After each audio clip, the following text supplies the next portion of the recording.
The Ancestor's Stool, Part 1. Ears that do not listen to story will wander in the dark, that is what my grandmother used to say, and tonight I tell you a story not of the forest alone nor of the river but of blood and bone, of quarrel and peace, of pride and humility, so keep your ears sharp and your heart open for this tale is not light, it is heavy with the wisdom of the ancestors. Have you ever seen a stool that can breathe? Have you ever heard of a chair that holds the voices of the dead?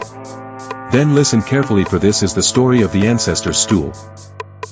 In the village of Nsun there lived a family known for wisdom, wealth, and unity. Their compound was large, their barns filled with yam, their goats fat, their children many, and at the center of it all stood the Ancestor's Stool, carved from sacred Irako wood, polished with palm oil, bound with strips of leather. It was no ordinary stool, for when the family head sat upon it he did not sit alone. Behind him sat the spirits of his father and his father's father and the fathers before them, whispering counsel into his ears. The stool was the pride of the household, children were warned never to play with it, wives swept around it with reverence, even visitors lowered their voices when they saw it, for the stool was not furniture, it was the anchor of the bloodline, the seed of continuity, the proof that the family was not lost to the winds of time.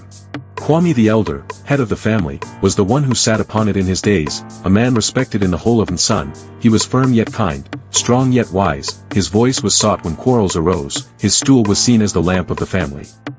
But time carries all men, and when Kwame the elder closed his eyes and journeyed to the land of spirits, his family mourned deeply, drums beat slow, women wailed, men poured libation, children shaved their heads.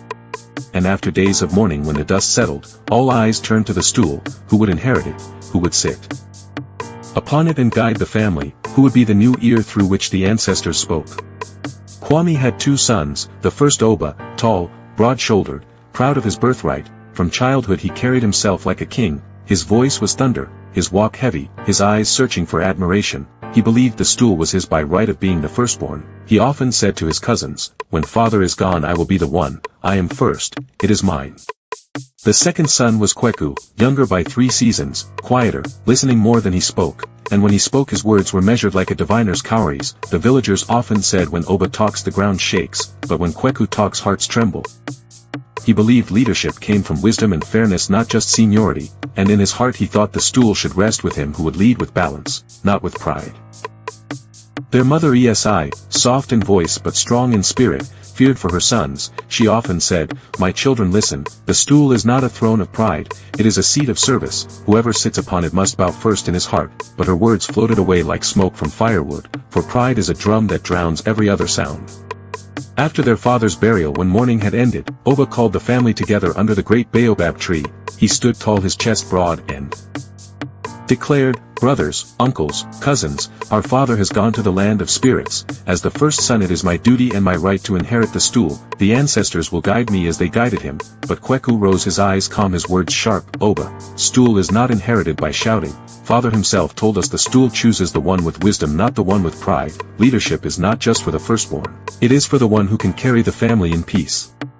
A murmur spread among the gathered family. Some nodded with Oba, for tradition was on his side, others whispered for Kweku, for wisdom was more important than birth, and that was the day a seed of division was planted in Nsun.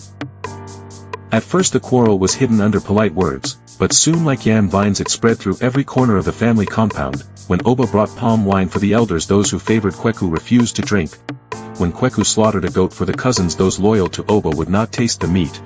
At night the compound echoed with whispers, "Oba is too proud, Kweku is too stubborn," and Esi their mother wept and begged them to reconcile. But her words fell on stone. Even neighbors began to take sides. The quarrel of two brothers was becoming the quarrel of a whole village. At last the elders called a gathering, and they decided that on the 7th day after the new moon the stool would be placed in a family shrine. Both brothers would enter and the ancestors would show through signs who was worthy to sit upon it.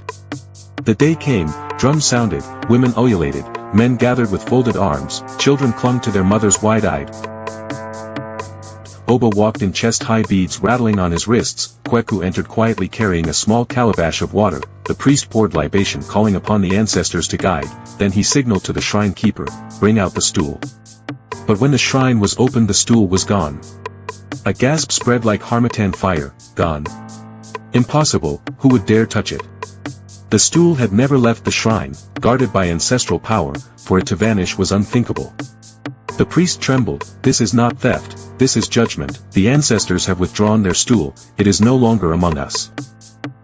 Panic filled the air. Some accused Oba of hiding it to seize power, others accused Kweku of trickery. The brothers shouted at each other, their voices clashing like machetes in battle. That night strange things began. The family's goats refused to eat, they bleated all night as if mourning. The yam barns grew mold though no rain had fallen, children burned with fever that no healer could cure, even the village river turned muddy though no storm had passed. The elders whispered, the ancestors are angry, until the brothers reconcile the family will know no peace.